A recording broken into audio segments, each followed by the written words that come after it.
ఎవరికి చెప్పుకుంటానే గోదారి గట్టు మీద రామసులకనే కి పెట్టి గింజుకున్న నీకు దొరకనే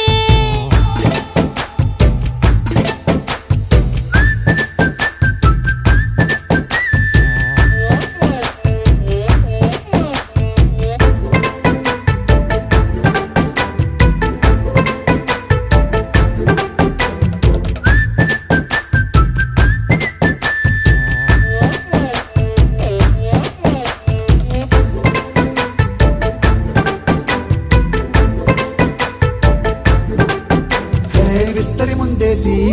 పస్తులు పెట్టావే తీపి వస్తువు చుట్టూ తిరిగే ఈగని చేశావే చీచీ సిగ్గలేని మొగుడు కారండాయ్ గుయ్ గుయ్ గుయ్ గుయ్ అంటూ మీదికి రాకండా వై వై వై కంపెడి పిల్లలతో ఇంటిని నింపావే